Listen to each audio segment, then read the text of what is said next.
Hi, it's Bev Jessup from teletherapyinaction.com and welcome to a live. I think I am being streamed to 3 different places, to my private Facebook group, Teletherapy in Action Secrets group. So if you want to join that, I think I've put a link down in the scroll. You can see it down below.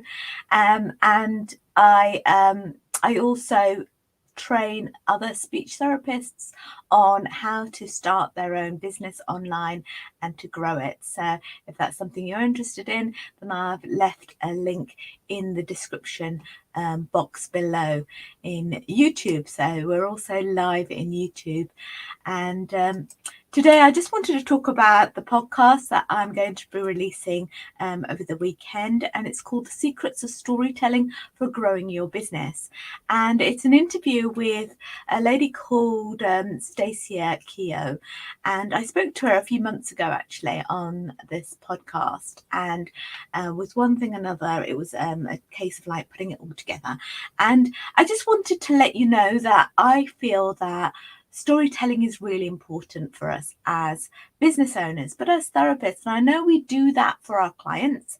I know that we serve our clients so that they can tell stories. We go through narrative therapy, or we talk about having the people and the hero people and the place and the event and the problem and how it's solved and the ending and all that sort of thing. We have a structure in when we teach our clients how to tell stories.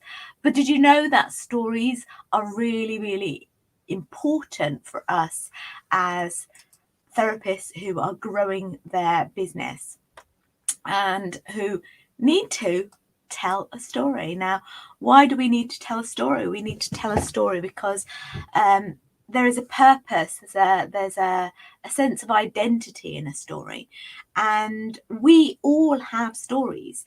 We have stories that we tell our customers so that they can relate to them, and stories that our customers tell us so that we can relate to them and think, yes, I can help you with that issue, whatever that problem is, because of another client that I've seen and had similar problems, and I was able to sort it out. Okay, so stories are really important for having that connection with your client, for them to really kind of fall in love with you and to really feel that, yeah, you really understand me.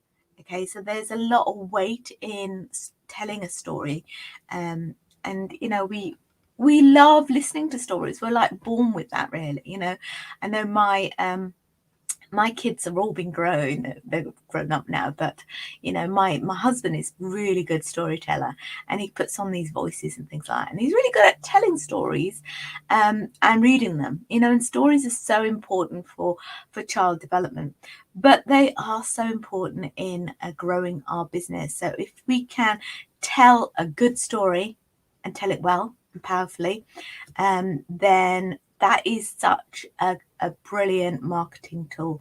So I've left a link down below of the podcast, and this podcast is you can find it on my website, teletherapyinaction.com/episode 15, I think, isn't it? Yeah, episode 15.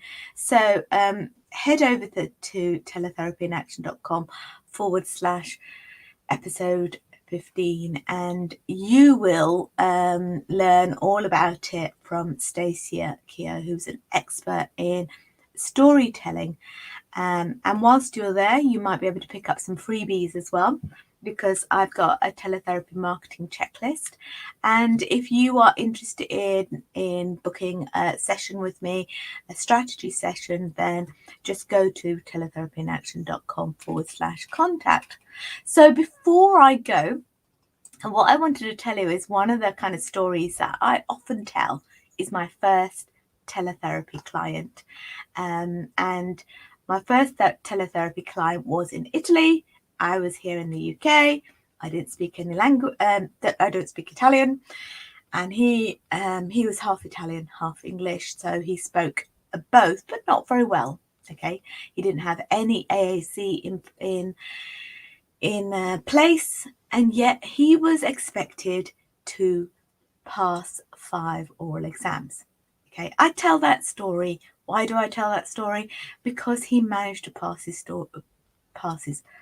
5 oral exams. So it's a success story. You start off with the problem, and people didn't believe in him, and yet he managed to show them really what he was capable of. So I'm going to just share with you this quick reveal of the presentation we will be doing on Sunday with Anna Maria Onica, who's the co-founder and CEO of Voxy Kids, and I am going to be co-hosting it with her on how to get more clients through the Voxy Clinic platform. So if that's something you really want to know about, then head over and find out about that on my page. I've shared it in the Teletherapy in Action Secrets group, so you can find it in there as well, and join that event. It's a free event, and I do tell the story of how I call it my Pierrot story. Okay, it's my Pierrot story, and basically you can see here, there's me with my iPad. Actually, I'm kind of recording the session, and here's Pierrot's carer. There's Pierrot, and there are the slides that he has to do, and those are the symbol slides, because he had very poor literacy skills. So sorry, and we we basically had to train the carers. I had to train the literacy skills, the work on literacy skills through symbol use, and I had to do that all remotely. And he had 5 exams on things like Ungaretti and Picasso and even Ernest Hemingway. Now, bearing in mind, Ernest Hemingway is very difficult to read, and so I had to condense the whole book, Farewell to Arms, into from a 17-year-old level, which is what his peers were all 17, 18-year-olds, down to a 4-year-old level. Now that is a big task. That's a problem, isn't it? How can you do that? But as a therapist, I understood what his understanding level was like, and I thought, well, I knew that he couldn't read, so I needed to get symbols in place. I needed to put an ASC software app on his iPad, which was called Seen and Heard.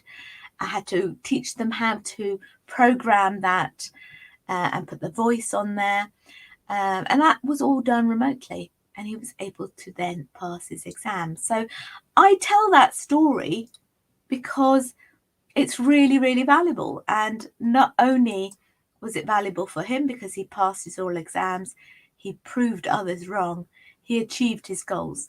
And then I saw a real opportunity for my business. I thought, yes, I can actually see clients, and with any problem, virtually. I don't need to go off to Italy. But because he succeeded so well, they invited me to Italy, and I taught the peers. So you can see him here, and these are his peers, his friends, learning sign language.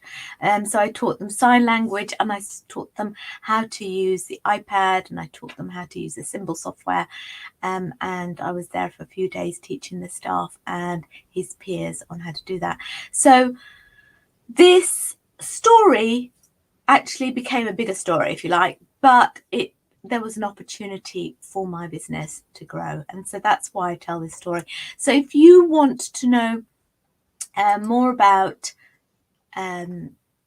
this storytelling, then go off to my website, teletherapyinaction.com/podcast episode 15. Okay, so I've left the link down in the description, and I will see you there. Bye for now.